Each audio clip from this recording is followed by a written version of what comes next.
Nunca imaginé que un simple viaje a la farmacia me haría descubrir que mi hija estaba siendo destruida por dentro, mientras me sonreía cada domingo. Cuando supe la verdad, tuve que elegir: quedarme callada como una buena suegra o luchar como la madre que siempre he sido. Elegí luchar. Escribe en los comentarios desde qué país nos estás viendo. Me encanta saber de dónde viene cada persona que acompaña estas historias. Tengo 72 años y les aseguro que ya he visto de todo en esta vida. Perdí a mi esposo, enfrenté enfermedades, crié a 3 hijos casi sola después de que Antonio se fue demasiado pronto. Pensé que ya nada me sorprendería. Pero la vida tiene esa forma grosera de aparecer justo cuando menos lo esperas, con una verdad en la mano que nunca pediste recibir. Todo empezó una tarde fría de martes, una de esas tardes de mayo que parecen más de julio, con ese cielo pesado que no decide si llueve o no. Había salido a buscar una medicina para la presión en la farmacia del barrio, la de siempre, la que está en la Avenida Juárez, aquí en Puebla. Ya pasaban de las 4 de la tarde cuando terminé, y pensé en dar una vuelta rápida por el mercadito de al lado para comprar las flores que tanto le gustan a mi hija Cristina. Girasoles. Siempre amó los girasoles desde pequeñita. Decía que eran flores valientes porque se quedaban mirando al sol aunque les doliera. Aquel día estaba comprando un ramo cuando alguien me tocó el brazo.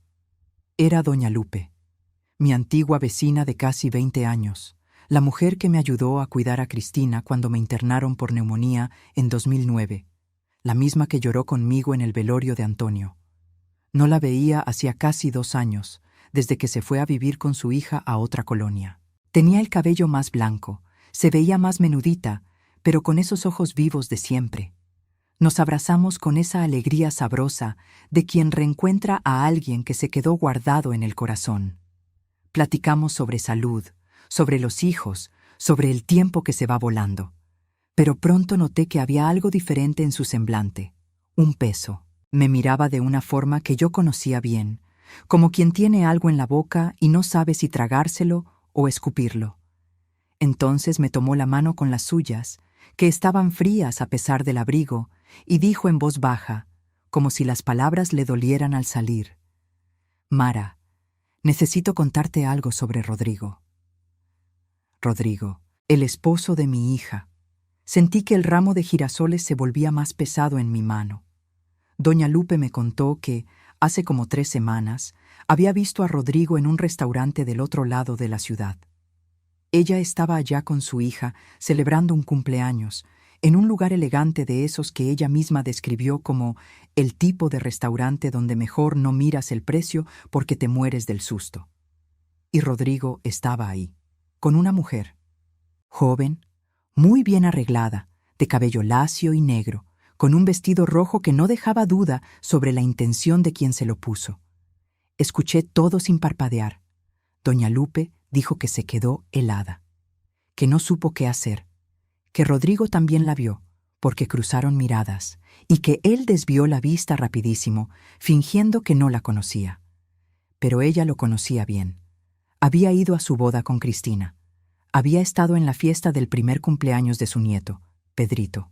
Sabía exactamente quién era ese hombre sentado a la mesa con otra mujer, sonriendo de esa forma que ella describió como la sonrisa de quien no siente ninguna culpa. Cuando terminó de hablar, nos quedamos las dos paradas ahí, entre las flores y los estantes de fruta, con ese silencio pesado entre nosotras. Quise decir que era un error. Quise decir que tal vez era una cliente, una prima, una colega de trabajo. Rodrigo era abogado, trabajaba con mucha gente, conocía a muchas personas. Quise construir todas las explicaciones posibles ahí mismo, en ese segundo, porque eso es lo que uno hace cuando no quiere que algo sea verdad. Pero doña Lupe ya me conocía desde hacía tiempo suficiente para saber lo que estaba haciendo al contarme aquello. No era mujer de chismes. Nunca lo fue. Se habría quedado callada si no tuviera la certeza de que necesitaba hablar. Pagué los girasoles sin fijarme en cuánto costaron. Caminé hacia mi coche despacio, con las piernas que parecían no obedecerme bien. Me quedé sentada ahí dentro un buen rato, con las flores en el asiento del pasajero y el motor apagado, mirando el parabrisas sin ver nada. Cristina me estaba esperando para cenar. Se había pasado toda la semana llamándome emocionada por la nueva receta que iba a preparar, un pollo al horno con camote que había visto en un programa de cocina. Pedrito, mi nieto de 4 años, me estaba guardando un dibujo que había hecho para mí en el kinder.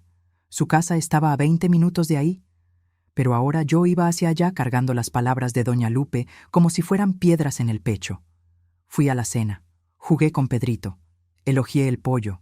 Miré a Rodrigo del otro lado de la mesa, ese hombre de 41 años, siempre bien vestido, siempre con la respuesta correcta en la punta de la lengua, siempre con esa sonrisa tranquila que nunca supe de cierto si era sincera o ensayada.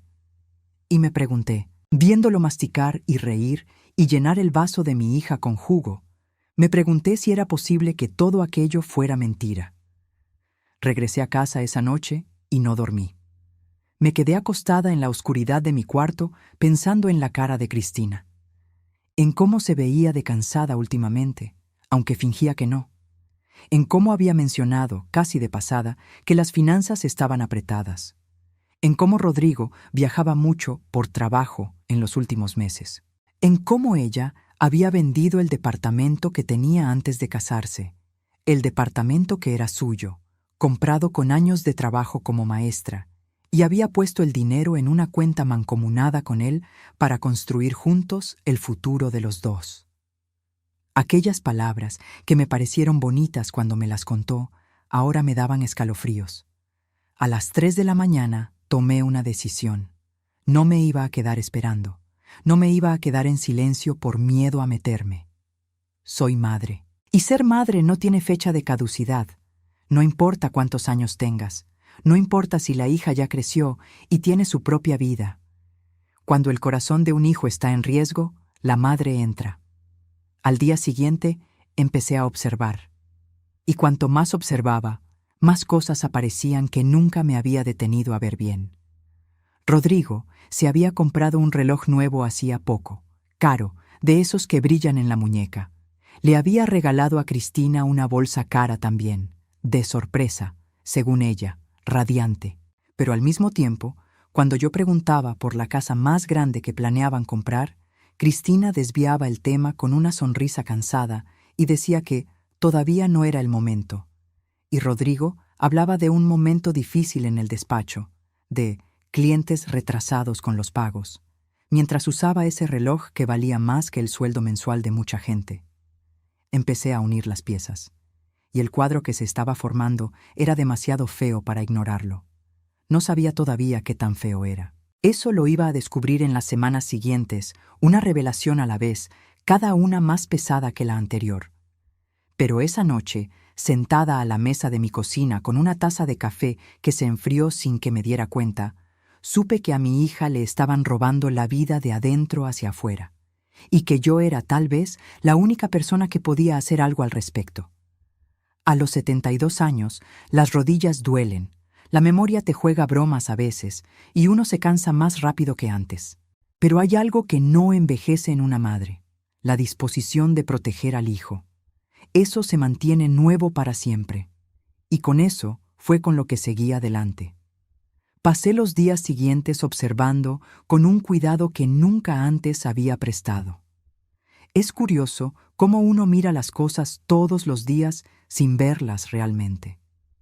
Cristina estaba en mi vida cada semana, hablábamos por teléfono casi diario, cenaba en su casa al menos 2 veces al mes. Y aún así, cuando empecé a poner atención de verdad, me di cuenta de que había mucho que simplemente no había notado. Lo primero que me llamó la atención fue el tema del dinero. Mi hija es maestra de español en una escuela particular desde hace casi 15 años. Nunca ha ganado una fortuna, pero siempre fue organizada, cuidadosa, de esas que saben el precio de cada cosa y no desperdician. Antes de casarse con Rodrigo, tenía sus ahorros, un departamento liquidado y una vida financiera estable. Después de la boda, vendió el departamento, lo juntó todo con lo de él y pasó a depender de lo que él decía sobre las finanzas de la familia. Eso siempre me molestó, pero nunca dije nada. Al final, era su vida. Cada pareja tiene su modo. Pero ahora le llamaba y notaba un tono diferente en su voz cuando el tema era el dinero. Una tensión rápida, escondida de inmediato, que ella envolvía con una risa o cambiando de tema. Mencionó que tuvo que pedir un adelanto de nómina para pagar una cuenta inesperada. Dijo que las vacaciones de ese año iban a ser más sencillas. Comentó, casi sin querer, que Rodrigo le había pedido que no hiciera compras grandes sin avisarle antes, para no desorganizar el presupuesto. Aquello me dolió de una forma que ella ni se imaginó, porque la Cristina que yo conocía nunca necesitó pedir permiso para nada. Era la niña que a los 16 años ya planeaba su propio futuro, que trabajó para pagar la universidad, que nunca pidió un peso que no fuera necesario, y ahora estaba pidiendo adelantos de sueldo y consultando al marido antes de comprar una cacerola. Lo segundo que empecé a notar fue la ausencia. Rodrigo viajaba mucho. Siempre había una justificación, un cliente importante en otra ciudad, un proceso que necesitaba seguimiento presencial, una conferencia a la que no podía faltar. A veces se iba 2 o 3 días, una vez 4 días seguidos. Y cuando volvía, estaba siempre cansado, siempre con el cuento de mucho trabajo, mucha presión. Cristina aceptaba todo con esa paciencia que yo misma le enseñé, esa idea de que el matrimonio necesita comprensión, de que el marido que trabaja mucho es un marido dedicado. Pero yo conocía a mi hija mejor que nadie. Sabía cuándo estaba aceptando algo porque estaba de acuerdo, y cuándo lo aceptaba porque había aprendido que discutir era más cansado que aguantar. 3 semanas después del encuentro con doña Lupe, tomé una decisión que tal vez mucha gente considere exagerada. Pero cuando tienes 72 años y sabes que el tiempo no perdona, aprendes a actuar antes de arrepentirte por no haberlo hecho. Fui a buscar ayuda profesional. Una sobrina mía, Verónica, trabaja en derecho familiar y me recomendó a un investigador privado de confianza. Un hombre serio, ex policía, que trabajaba en casos como este desde hacía más de 12 años. Fui a su oficina una mañana de miércoles, sola, sin contarle a nadie. El lugar era sencillo, un despacho en el segundo piso de un edificio comercial sin nada que llamara la atención. Exactamente como debía ser. Me senté en la silla frente a él y le conté todo. Lo de doña Lupe, el restaurante, el reloj, los viajes, el dinero que se había esfumado de la vida de mi hija sin explicación clara. Él me escuchó con atención, anotando en un papel, sin interrumpirme. Cuando terminé, se quedó un momento en silencio y luego dijo que lo que yo estaba describiendo tenía un patrón que él reconocía bien. No era solo una posible infidelidad. Era posible que estuviera pasando algo más grande, que el dinero se estuviera yendo a algún lugar que Cristina no sabía y que los viajes fueran una combinación de ambas cosas. Le pregunté cuánto costaría descubrir la verdad. Me dijo el monto. Era dinero que yo había guardado a lo largo de los años, mi fondo de ahorro, ese que mantenía para emergencias. No dudé ni un segundo. Firmé el contrato ahí mismo. Salí de esa oficina con el corazón pesado, pero con la cabeza más firme de lo que había estado en semanas. No sabía qué iba a encontrar. Tenía miedo de descubrirlo, pero sabía que el miedo de no saber era mayor. En los días siguientes, mientras el investigador, cuyo nombre era Silverio, empezaba su trabajo, yo busqué otra información por mi cuenta. Con cuidado, sin llamar la atención. Llamé a Cristina con esa plática de madre, de saber cómo estaba, si estaba durmiendo bien, si Pedrito se había adaptado al nuevo kinder. Y a mitad de una de esas pláticas, pregunté sobre las finanzas de la familia, de una forma que pareciera preocupación común de madre vieja, no una investigación. Me dijo que había sido un periodo difícil, que Rodrigo había pasado los últimos meses reorganizando el despacho, que habían pagado algunas deudas viejas, que las cosas iban a mejorar pronto. Le pregunté por su mamá, la señora Irasi, que vivía en un pueblo de Veracruz y que yo conocía de vista por algunas visitas esporádicas. Cristina se quedó un poco callada y dijo que su suegra estaba bien, que Rodrigo le llamaba de vez en cuando, pero que no habían ido a visitarla hacía tiempo porque la vida estaba muy ajetreada. Aquello me llamó la atención, porque Cristina es exactamente el tipo de persona que visita a la suegra, que manda regalo el Día de las Madres, que llama para preguntar por su salud, que se preocupa. Si ella no estaba yendo, era porque algo se lo impedía, o alguien. Me guardé ese pensamiento para después. El viernes de esa semana, Silverio me mandó un mensaje pidiéndome que le llamara. Cuando lo hice, su voz era seria pero controlada, el tipo de voz que alguien usa cuando tiene noticias malas y trata de no asustar a la persona del otro lado. Había identificado a la mujer que doña Lupe vio en el restaurante. Tenía nombre, tenía foto, tenía información. Se llamaba Vanessa. Tenía 33 años. Trabajaba como corredora de bienes raíces de lujo. Y, según los registros que Silverio había logrado conseguir, ella y Rodrigo tenían una historia que no empezaba en ese restaurante. Empezaba mucho antes. Cerré los ojos. Silverio continuó. Había más. Y yo necesitaría tiempo para procesarlo. Acordamos que me enviaría un reporte completo la semana siguiente, con fotos y documentos, y que, dependiendo de lo que yo hiciera con eso, él podría orientarme sobre los siguientes pasos. Cuando colgué el teléfono, me quedé sentada en mi sillón por un tiempo que no sabría decir cuánto fue. Pudieron ser 10 minutos o 1 hora. Miré por la ventana hacia la calle, la gente pasando, los coches, la vida normal de todo el mundo siguiendo su curso. Y pensé en Cristina, en ese preciso momento, probablemente en la escuela dando clase a un grupo de adolescentes, enseñando la diferencia entre el bien y el mal en el papel, sin imaginar lo que estaba pasando en su propia casa. Había un dolor ahí que yo no sabía bien cómo nombrar. No era rabia todavía, esa vendría después.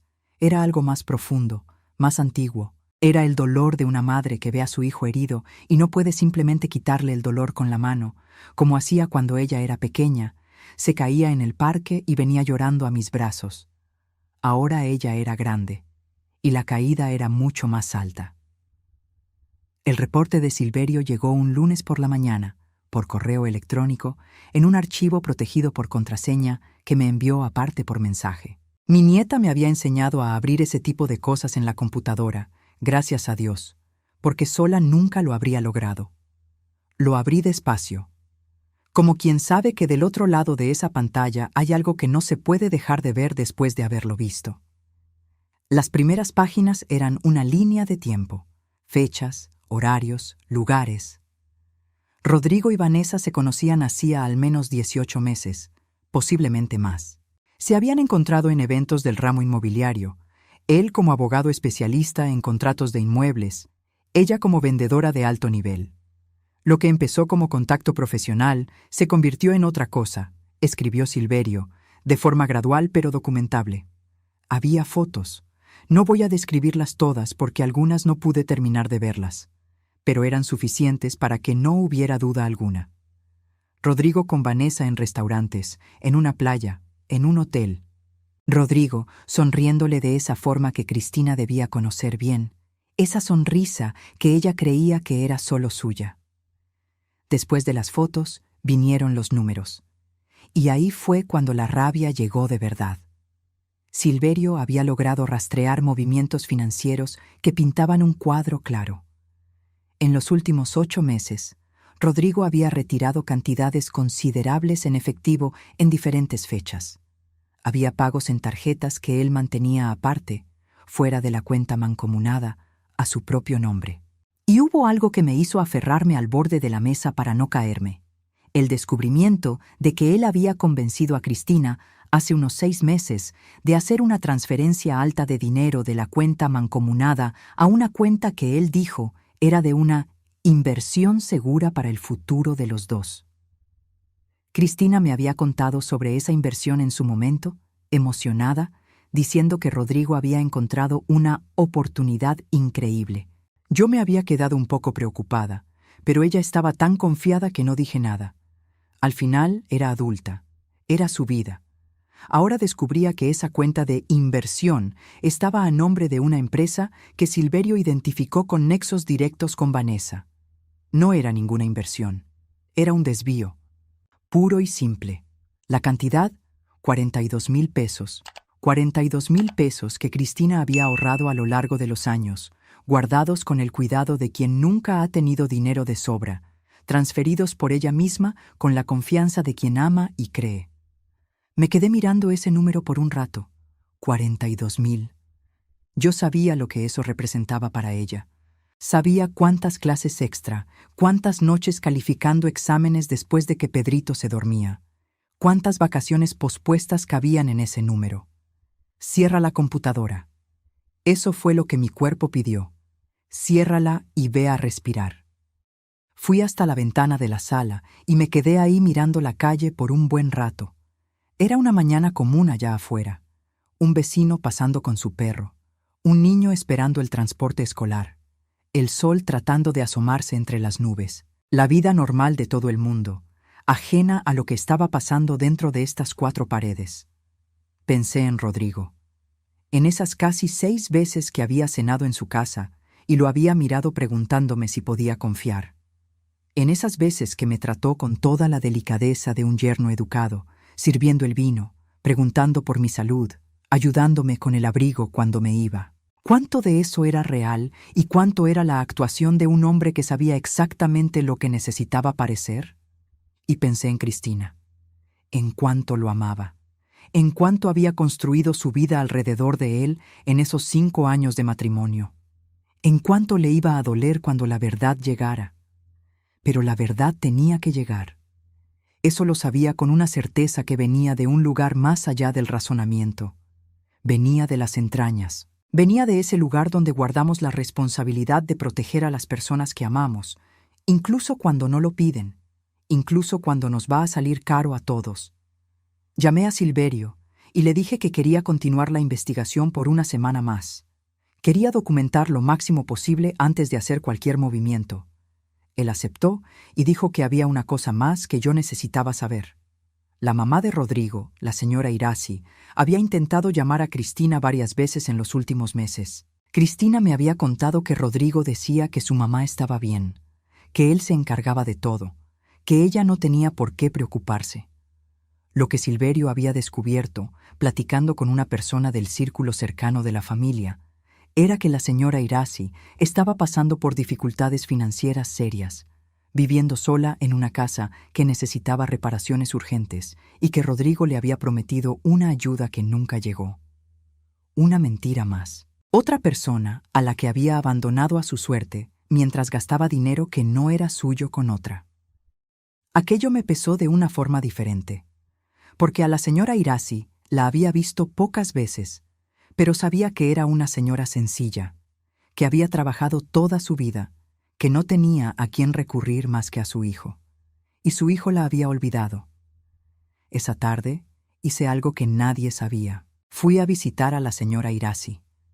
Nunca había ido sola al pueblo donde vivía la señora Irasi, un pueblito a 2 horas de Puebla, pero tomé el autobús temprano por la mañana, con una bolsa de frutas y pan dulce, y me fui.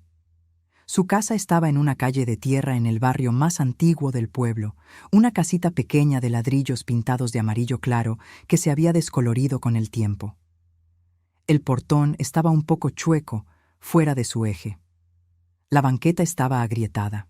Era la casa de una persona que había cuidado bien lo que tenía mientras pudo, y que ahora, con la edad, no lograba mantenerla en el mismo estado. Toqué el portón y una mujer salió a atender.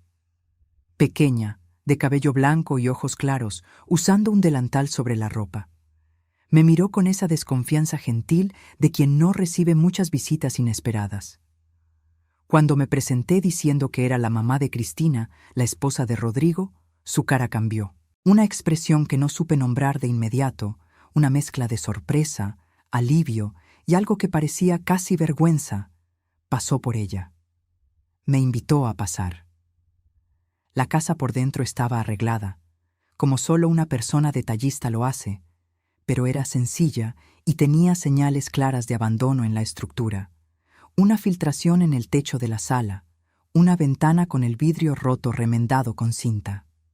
El refrigerador hacía un ruido preocupante. La estufa tenía un quemador que ella dijo, Ya no prendía desde hace tiempo. Tomamos café, su café, que ella se empeñó en preparar a pesar de que le dije que no era necesario. Y platicamos. Ella no sabía el motivo real de mi visita. No le conté nada sobre la investigación. Dije nada más que me había quedado preocupada, que hacía tiempo que nadie la visitaba y que quería ver cómo estaba. La señora Hirasi habló con esa tristeza resignada de quien ya aprendió a no quejarse mucho. Dijo que Rodrigo llamaba poco, que le había prometido mandar dinero para arreglar el techo hacía meses y que el dinero nunca llegó, que Cristina le había mandado un mensaje hace unas semanas preguntándole si quería que fueran a visitarla, pero que Rodrigo le había pedido a ella que respondiera que no era necesario, que todo estaba bien, que no tenían que molestarse con el viaje. Me detuve con la taza de café a mitad de camino a la boca. ¿Él le pidió que dijera eso? Ella asintió, sin darse cuenta del peso de aquello para mí. Dijo que Cristina tenía la vida muy ajetreada, que no quería que se estresara con el viaje, que él se encargaba de todo. Pero él no se encargaba de nada, y había impedido que Cristina se encargara también. Me quedé ahí casi 2 horas. Escuché historias de su vida, de cuando Rodrigo era pequeño, de cómo se había sacrificado para darle una buena educación. Había un orgullo genuino en ese relato, el orgullo de una madre que cree en su hijo. Y era doloroso escuchar aquello sabiendo lo que yo sabía.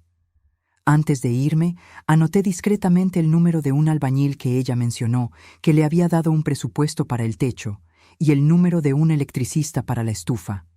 Le dije que yo misma me iba a encargar de eso. Trató de rechazarlo. Dijo que no era necesario, que yo no tenía ninguna obligación. Le dije que ella era familia, y que la familia cuida a la familia.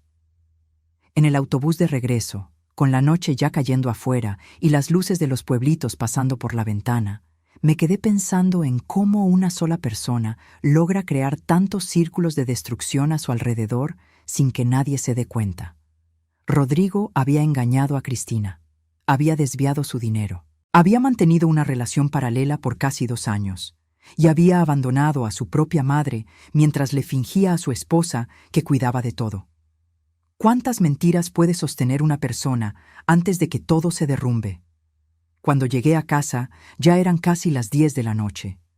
Calenté un caldito que estaba en el refrigerador, me senté en la mesa de la cocina y abrí mi cuaderno de notas donde había ido registrando todo desde el principio. Cada detalle, cada fecha, cada cosa que había observado o descubierto.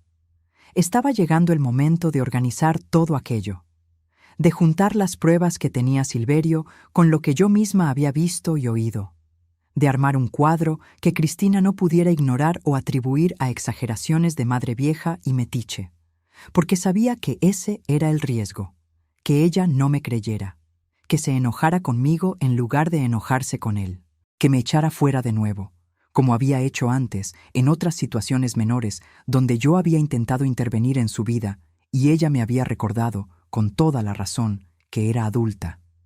Pero esta vez era diferente. Esta vez tenía pruebas, y esta vez lo que estaba en riesgo no era una decisión que ella pudiera revertir después. Era su vida entera.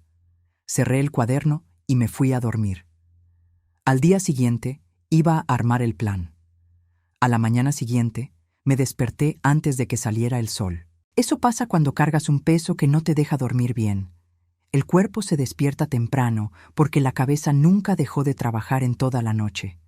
Hice café, me senté a la mesa con mi cuaderno y pasé 2 horas organizando todo lo que tenía. La información de Silverio, las observaciones que yo misma había hecho, lo que la señora Hirasi me había contado, los comentarios que Cristina había hecho sin notar su importancia a lo largo de los meses. Lo separé todo en grupos, cada uno en una hoja diferente. Estaba el grupo de las pruebas de la infidelidad, las fotos de Silverio, los registros de hotel, los testigos. Estaba el grupo financiero, las transferencias, los retiros, la cuenta de la inversión, las tarjetas paralelas. Estaba el grupo de la madre abandonada, lo que la señora Hirasi me contó, el techo dañado, la estufa rota, las visitas que nunca ocurrieron. Y estaba el grupo del aislamiento, las formas en que Rodrigo había, de manera sutil pero sistemática, alejado a Cristina de ciertas personas e información, controlando lo que ella sabía y lo que no sabía sobre su propia vida. Cuando terminé de organizar, el sol ya estaba alto y mi taza de café se había enfriado 2 veces. Miré aquellas hojas y me quedé sentada con eso por un momento. No porque tuviera dudas sobre lo que había que hacer, sino porque sabía que cuando le enseñara eso a Cristina, su vida iba a cambiar para siempre. Y por más necesaria que fuera esa transformación, yo sabía que iba a doler mucho antes de mejorar. Ninguna madre quiere ver a su hijo en ese dolor, pero quedarme callada sería dejar que la destruyeran poco a poco, sin siquiera tener la oportunidad de elegir. Y eso no podía permitirlo. Decidí que iba a invitar a Cristina a cenar conmigo el sábado. Solo ella. Se lo dije por teléfono, con el cuidado de quien elige las palabras como elige piedras para cruzar un río, que había encontrado unas fotos viejas de su infancia, de su papá, cosas que quería enseñarle, que ya era hora de organizar el álbum familiar junto con ella. Aceptó emocionada. Dijo que le encantaría, que llegaría como a las 6. No mencioné que había otro motivo. En los días que pasaron entre esa plática y el sábado, hice 2 cosas más. La primera fue llamar a una abogada de lo familiar que mi sobrina Verónica me recomendó, una mujer llamada licenciada Fernanda, especialista en divorcios y cuestiones patrimoniales. Hablé con ella casi 1 hora. Le conté la situación sin dar nombres, solo para entender qué podría hacer Cristina legalmente, cuáles eran sus derechos, qué era posible recuperar del dinero que se había desviado. La licenciada Fernanda fue directa y clara, justo como necesitaba que fuera. Había caminos, dependiendo de lo que mostraran las pruebas. El desvío financiero era lo más serio y podía tener consecuencias penales para Rodrigo, además de las civiles. El divorcio en sí era más sencillo, pero la parte del dinero podría tomar tiempo. Su orientación fue que Cristina documentara todo y no hiciera ningún movimiento financiero antes de tener respaldo jurídico. Salí de esa conversación más tranquila, no porque la situación fuera buena, sino porque sabía que había apoyo, que Cristina no estaría sola en esto. Lo segundo que hice fue ir a la tienda y comprarle a la señora Irasi una estufa nueva. Sencilla, de 4 quemadores, pero buena y funcional. Pagué la entrega y la instalación, y le mandé un mensaje al albañil que ella mencionó, pidiéndole un presupuesto para el techo. Lo pagué de mi bolsillo, sin decirle a Cristina, sin decirle a nadie. No lo hice para ser santa. Lo hice porque esa mujer había sido abandonada por su propio hijo y no tenía la culpa de nada. Y porque cuando todo saliera a la luz, yo quería que Cristina supiera que alguien había cuidado a su suegra cuando su marido no lo hizo. El viernes por la noche, preparé todo para la cena del día siguiente. Hice el cocido de res que Cristina siempre me pedía desde niña, el que aprendí de mi mamá y que huele a domingo y a hogar. Organicé las hojas con las pruebas en un sobre, cada grupo separado. Lo puse sobre la mesa del comedor, boca abajo, como quien prepara una mesa para un juego que nadie quiere jugar, pero que es necesario jugar. Saqué del ropero el álbum de fotos de verdad, el de la infancia de Cristina. Lo puse sobre el aparador. Iba a ser la excusa para empezar la noche de forma ligera antes de traer el peso que necesitaba traer. Me fui a dormir temprano, pero como era de esperarse, el sueño vino por pedacitos. El sábado, Cristina llegó a las 6:15 de la tarde, con Pedrito en brazos, que había insistido en venir porque quería dormir en casa de su abuelita. Ella traía el cabello recogido, un abrigo beige que usaba mucho últimamente, y esa forma de entrar en mi casa que era la misma desde que era niña, como quien llega al lugar donde puede ser exactamente quien es, sin tener que actuar nada. Eso me apretó el corazón. Jugamos con Pedrito, lo bañamos, le puse el pijama de osito que guardaba especialmente para cuando se dormía aquí. Pidió un cuento, le conté 2. Se durmió al tercer intento, con la almohada apretada contra el pecho como hacen los niños cuando se sienten seguros. Regresé a la sala. Cristina estaba sentada en el sofá con un vaso de jugo, mirando el álbum de fotos que yo había dejado sobre la mesa. Ya lo había abierto. Estaba en la página de su cumpleaños número 6. Una foto de ella con vestido verde y un moño en el cabello, sonriendo de una forma que mostraba que se le habían caído los 2 dientes de enfrente. «Era tan chistosa», dijo, riendo bajito. Me senté a su lado. Nos quedamos hojeando un rato. Ella se reía, reconocía lugares, preguntaba por personas que no veía hacía años. Era un silencio bueno, de familia, de memoria compartida. Entonces cerré el álbum con cuidado, lo puse en el sillón de al lado y dije: «Hija, necesito platicar contigo de algo serio». Me miró. Esa mirada de hija que reconoce cuando la madre no está siendo la madre común, sino la madre que tiene algo pesado que decir. No le di rodeos. Empecé por doña Lupe y el restaurante.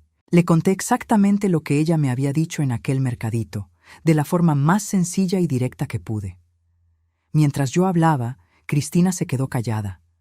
No intentó interrumpirme, no hizo gestos de negación, solo se quedó escuchándome, con esa expresión de quien intenta decidir qué sentir. Cuando terminé esa parte, dijo con voz controlada: «Pudo ser un error. Pudo ser, estuve de acuerdo. Por eso necesité tener la certeza antes de decirte cualquier cosa». Entonces puse los sobres sobre la mesa. Le expliqué qué era cada uno antes de abrirlos.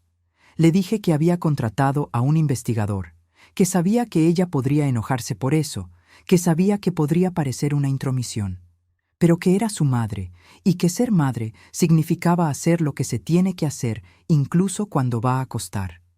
Abrí el primer sobre. Las fotos. Miró las primeras 2 sin hablar. Después se quedó fija en una foto de Rodrigo y Vanessa en un café, la mano de él sobre la de ella en la mesa, los dos riéndose de algo. Era una foto común, de pareja, y era exactamente eso lo que la hacía tan devastadora. La voz de Cristina salió diferente cuando habló. ¿Quién es ella? Le conté lo que Silverio había investigado, el nombre, la profesión, cuánto tiempo duraba aquello. Abrí el segundo sobre. El dinero. Aquí ella cambió. Su expresión pasó del dolor a algo más profundo, más oscuro. Cuando llegamos a los 42,000 pesos de la cuenta de la inversión, se levantó de golpe y se fue hacia la ventana. Se quedó de espaldas a mí por un momento. Yo esperé. No dije nada. Cuando se dio la vuelta, tenía lágrimas bajándole por la cara, pero la voz era firme. Trabajé 10 años para juntar ese dinero. Lo sé. Él dijo que era para nuestro futuro. Lo sé, hija. Abrimos juntas el tercer sobre. Lo que había descubierto sobre la señora Irasi, lo que ella me había contado, la visita que hice a su casa, la estufa rota, el techo dañado, los mensajes que Rodrigo le había ordenado mandar, diciendo que todo estaba bien para que Cristina no fuera a visitarla. Ahí ella se sentó en el piso, no en el sofá. En el piso, de repente, como quien pierde la fuerza en las piernas. Yo fui a sentarme a su lado, en el tapete de la sala, como hacíamos cuando era niña y queríamos hacer un picnic dentro de casa. Le tomé la mano. Nos quedamos así por un tiempo que no sé cuánto fue. Lloró con ese llanto que viene de un lugar profundo, que no es bonito, que es el llanto de alguien que se está desarmando por dentro. Yo me quedé sosteniendo su mano y dejé que pasara. Porque a veces, lo más importante que una madre puede hacer es no intentar arreglar nada, sino solo estar ahí mientras la persona llora. Cuando el llanto disminuyó, se quedó apoyada en mi hombro un rato. Entonces dijo, bajito: «¿Por cuánto tiempo, mamá?» Al menos 18 meses que Silverio logró documentar. Silencio. Él no me amaba. No respondí de inmediato. Luego dije, no sé qué había en su corazón, pero lo que él hizo no es amor, eso sí lo sé. Se quedó callada otro rato. Después preguntó, ¿qué hago ahora? Y yo le dije, esa es la primera decisión que va a ser tuya, y solo tuya, pero te traje el número de una abogada. Cuando estés lista, ella te puede orientar. Asintió despacio. Nos quedamos ahí en el tapete hasta casi la medianoche, platicando bajo para no despertar a Pedrito. Me hizo preguntas. Yo respondí lo que sabía. Lloramos juntas algunas veces. También nos reímos una vez, cuando dijo que siempre le había parecido que el reloj nuevo de Rodrigo era demasiado naco para alguien que decía no tener dinero, y que ella misma lo había ignorado en ese entonces. Cerca de la medianoche dijo que se iba a dormir, que necesitaba un día antes de hacer cualquier cosa, que iba a llamar a la abogada el lunes. Le dije que estaba bien, que yo estaba aquí. Me abrazó en la puerta de su cuarto, un abrazo largo, de esos que no necesitan palabras. Y antes de entrar dijo: «Gracias, mamá, por no haberte quedado callada». Eso se me quedó en el corazón. Los días siguientes fueron difíciles de una forma que no esperaba. No para mí, sino para Cristina, y por rebote para mí también, porque cuando el hijo sufre, la madre sufre con él, sin poder hacer nada más que estar cerca. Se quedó en mi casa conmigo por casi 3 semanas. Le dijo a Rodrigo que necesitaba un tiempo, que había cosas que tenían que resolverse, que él sabía qué era. No entró en detalles todavía. La abogada, la licenciada Fernanda, le había orientado que no confrontara a Rodrigo directamente antes de tener todo el respaldo jurídico listo para proteger sus derechos. Rodrigo mandó mensajes, luego llamó, luego fue a mi puerta. Esa escena no la voy a olvidar pronto. Tocó el timbre una tarde de miércoles, y cuando abrí la puerta, estaba ahí con esa cara de preocupación ensayada que usaba tan bien, preguntando por Cristina, diciendo que estaba preocupado, que quería platicar, que tal vez había algún malentendido. Lo miré un momento. Ese hombre alto, bien vestido, con la sonrisa fácil en la que yo había aprendido a no confiar.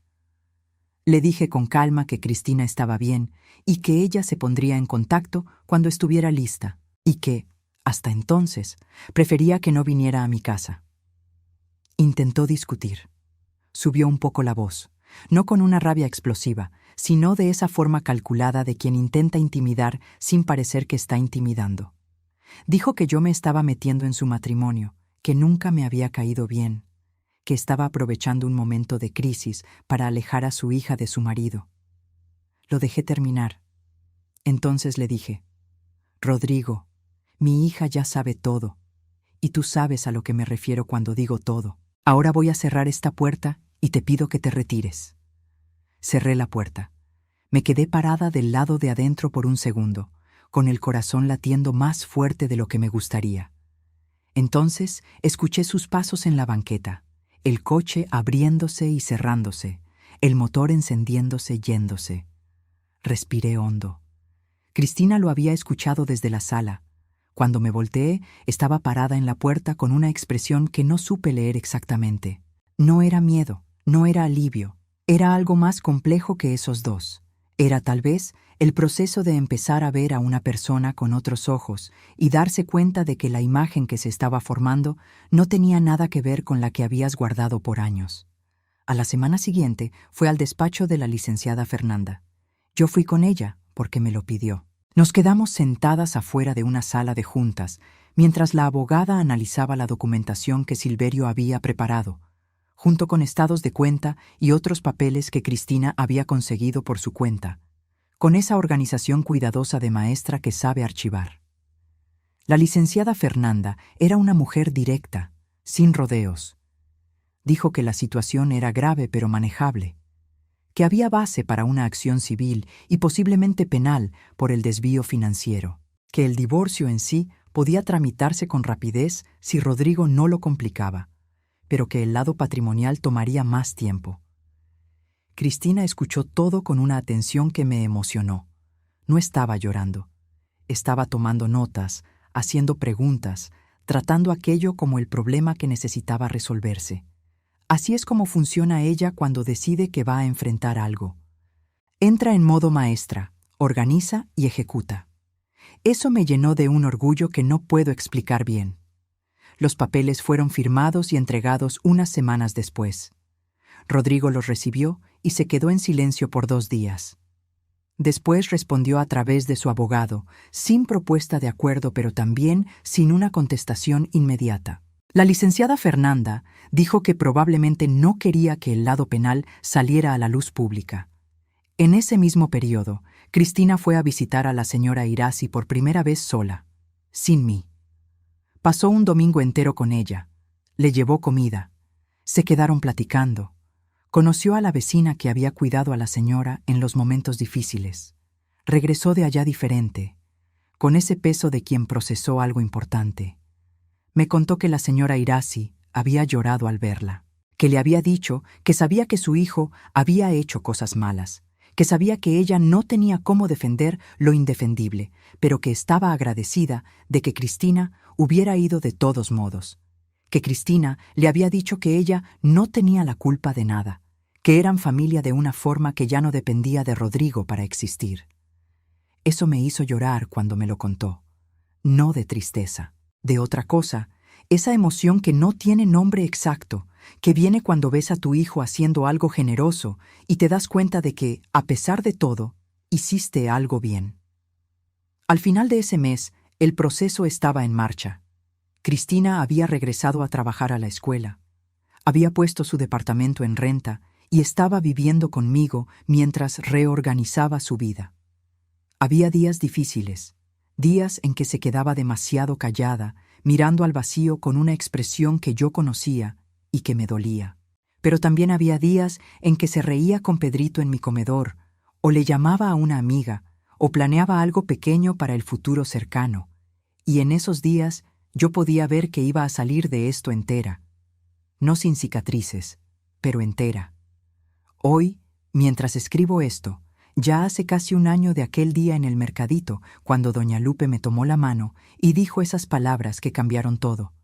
Cristina está bien. No voy a decir que está feliz de una forma simple y sin sombras, porque sería mentira, y ella merece más que mentiras.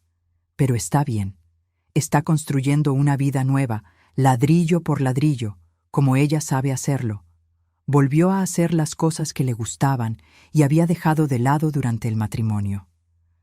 Volvió a verse con sus amigas de antes. Volvió a tener opinión sobre sus propias finanzas, que ahora son solo suyas, organizadas y controladas por ella misma. El proceso judicial siguió su camino. Parte del dinero fue recuperado. No todo, nunca es todo en estos casos, pero una parte significativa.